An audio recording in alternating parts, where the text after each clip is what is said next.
Hello, this is Mr. Wolff, and we are continuing to read Blood on the River, Jamestown 1607 by Elisa Carbone, and we are on to Chapter 8. The 26th day of April, about 4 o'clock in the morning, we describe the land of Virginia. Master George Percy, Observations. The 'tween deck seems dark after all those sunlit days on the island. We are sailing north now, toward Virginia. Reverend Hunt says we will travel right past Florida without stopping because it belongs to the Spanish. He says that 40 years ago the French had a colony called at Fort Caroline in Florida. He tells me how he heard that the Spanish came and massacred all of the French settlers, men, women, and children. No, we will not be foolish enough to land at Florida. Foul weather makes the 'tween deck even darker. Thunder cracks, loud as a cannon. I look up through the hatch opening and see black storm clouds boiling in the sky.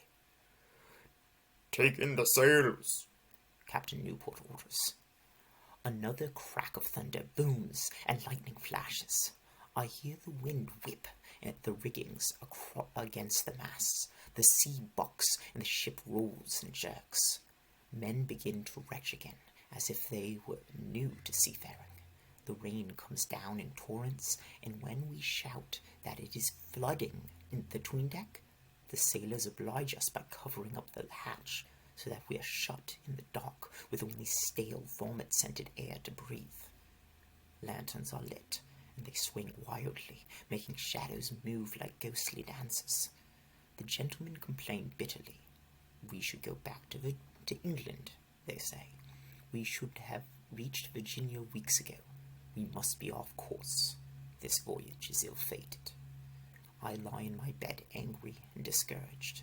Captain Newport has been telling us for weeks that we'll see land any day. Maybe we are off course. I am sick of the 'tween deck, sick of sailing, sick of the storms that come one after another, and this is the most violent storm yet. The sound of crashing waves is a roar in my ears, punctuated by the creaking of the wooden ship. James and Richard lie next to me. "Are we going to die?" James asks. "Will the waves break open the hull?" I hear a loud crack, and it makes me jump. It is followed by frantic squawking, and I realize it is only a chicken crate that has smashed into an ale barrel down below. "Shut up, James," I snap at him. I am annoyed that he could scare me into mistaking a sliding chicken crate for a cracking ship's hull. "Yes, you are going to die. Every one of us is going to die," I say. James begins to whimper, and I am sure he is dripping snot on the bed. "Aw, do you want your stepmom now?" I taunt him. Richard sits up and slugs me in the arm. "Stop it!" he shouts over another rumble of thunder. "Leave him be, you stinking jail rat! You're nothing but a common thief!" In a second, I am up on my knees. I'm pounding Richard with my fists, punching his face, his shoulders, anywhere I can hit.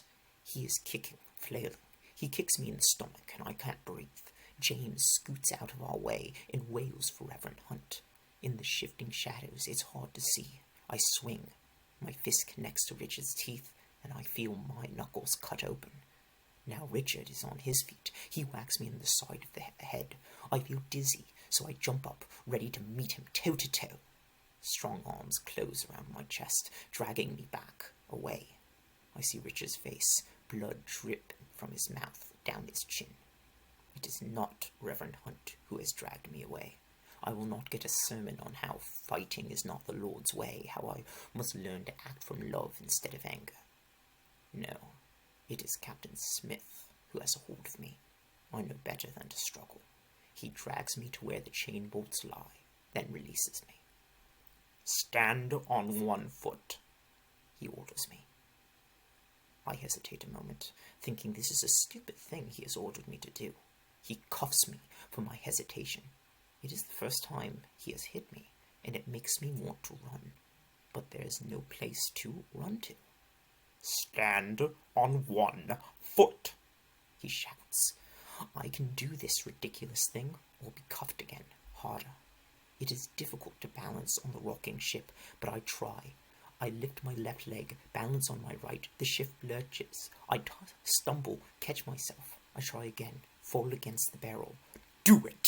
Captain Smith orders. He's glowering at me. Stand on one foot, you fool! Tears catching my throat. He is worse than my father. I lift one leg.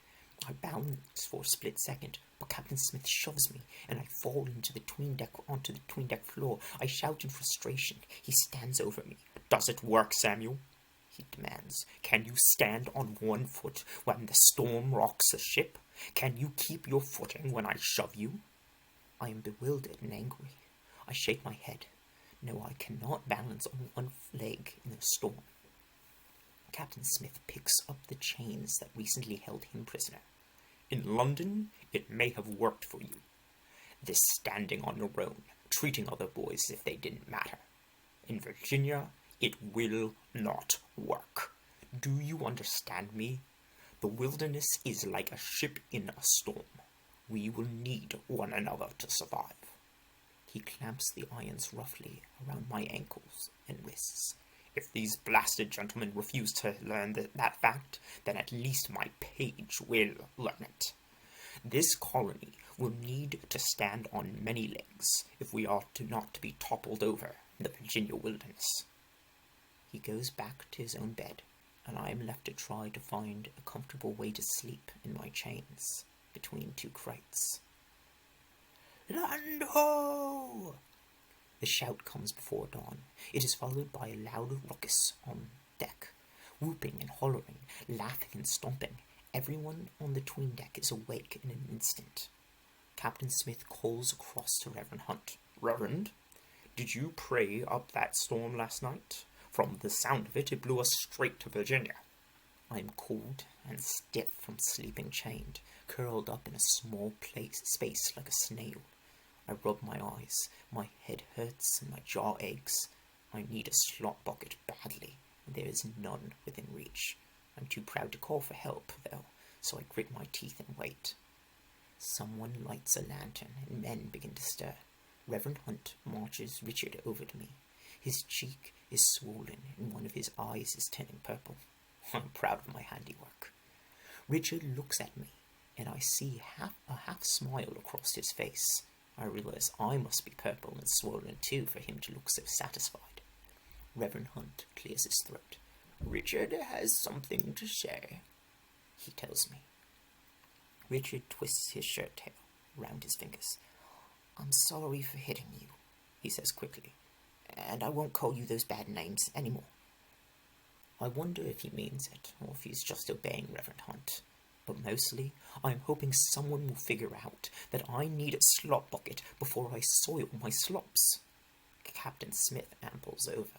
As I remember, it was important for someone to bring me a bucket in the morning when I was locked in those things, he says, and yawns. But Samuel doesn't need anyone's help, so I suppose you will just leave him be.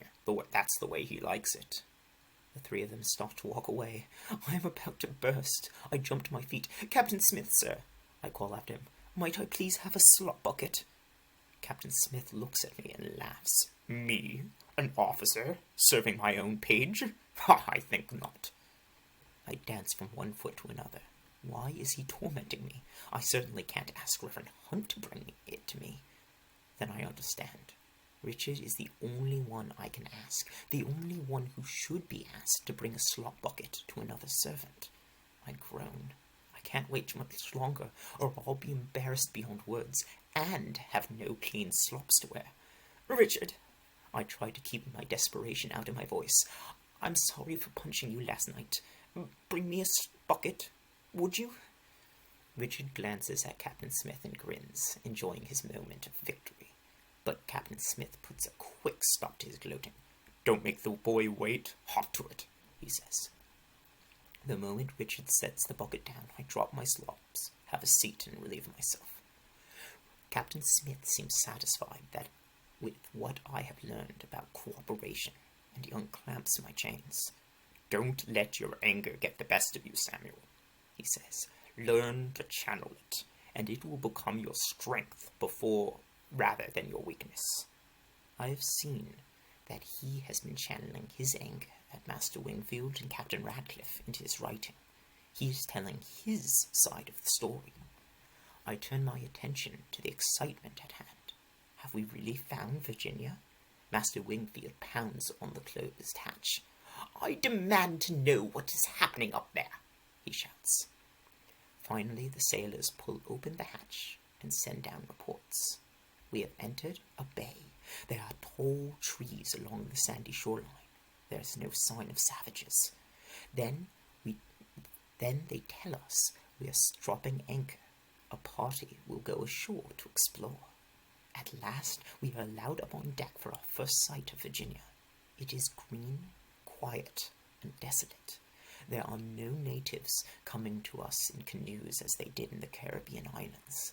There are no houses, no huts, just wise old trees in spring leaf, standing guard over the sandy shore, quiet, desolate, and free. We can pick any place, any piece of forest or meadow, and make it ours. A group of gentlemen and sailors get ready to go ashore. Bring picks and shovels, Master Wingfield orders. Captain Smith scoffs. I suggest we find a place to live before you go digging for gold. We can't eat gold. Master Wingfield gives him a disdainful look. Did you not read your contract with the Virginia Company? The part where it says we are to turn a profit for the company as soon as possible. We will eat the supplies we brought and dig for gold. The Godspeed and the Discovery are anchored nearby as well. I watch as the longboats are rowed ashore. About 30 men in all disembark for the exploratory trip. Most of them gentlemen and sailors. Many of them have their muskets ready, with slow matches burning. Those of us who are left to spend the day sitting or lying about, either on deck or between deck, waiting. And while we wait, the gentlemen, soldiers, carpenters, labourers, and servants all discuss their ideas about the New World. You can't get gold in a day. We'll need to plough and plant and live here a while. You won't catch me walking behind a plough. I've got peasants to do that back in England. I say we eat the stores we brought, get the gold fast, and go home. Gold is not where the biggest profit is. I want to explore, find the new passage to the Orient the Virginia Company wants. Now that's how you strike it rich. If we can get goods, silk, and spices and jewels from India and China back to England without having to deal with those Ottoman Turks and their marked up prices, just think of the profits we will make. There's one lone voice, Reverend Hunt, who says he is not come for gold or to find a new passage to the Orient. He says we have been sent by God for the noble purpose to bring the good news of Christ to the Virginia natives and to look for survivors from the Roanoke colony. Of course, as soon as he says it, all the other men agree that that's some of why they have come as well. But I know their hearts are set more on gold and profits than finding lost colonists or saving souls. James and Richard have gotten hold of a deck of cards and are playing and laughing. They are determined to stay out of trouble. I am determined to stay out of trouble, so I don't say one mean thing to them all day. When I look at the quiet forest, I wonder what it will be like to live there, to build houses, create a settlement. I wonder what it will be like to do as Captain Smith says and work with the others rather than keeping to myself the way I have done for so long. It seems to me it will be strange, and I'm not sure I will like it. The cook starts supper. He throws a large chunk of pork and several pounds of peas with water into the cookpot. Later, he adds a handful of sea biscuits. They are hard enough to break your teeth when they are dry, but in peas porridge they will become soft and chewy. At dusk, we hear voices and look out to see men returning. They are in good spirits. I wonder if they've found gold already. Just in time for supper, declares the cook, and he begins to ladle peas porridge into the mess pots. Suddenly, I hear a cry, then frantic shouting and someone moaning. I run to the railing. In the half-light of dusk, I see them. 5 of them, crouched on the hill, their naked bodies painted, arrows flying from their longbows. Already, one of the sailors has fallen. "No!" I shout, as if my voice, my objection, can change anything. "Use your muskets, shoot them!" I hear the command. Make ready your piece." Our men load their muskets, prime the pan, charge the piece with powder, put them in the musket ball, ram down the charge, cock the match. But by the time the first musket shot rings out, the Indians are already leaving, creeping away silently on hands and feet like bears. The musket balls don't even come close to them. The injured men are brought to Dr. Thomas Wharton aboard the Godspeed. A gentleman, Gabriel Archer, has been shot through both hands, and a sailor has been shot twice in the torso. I see now that this land will not be so free and open. This is Indian land, and they do not want us here. And what is worse, it seems to me that their bows and arrows are quicker, more accurate, and can shoot farther than our muskets. And that is the end of chapter 8.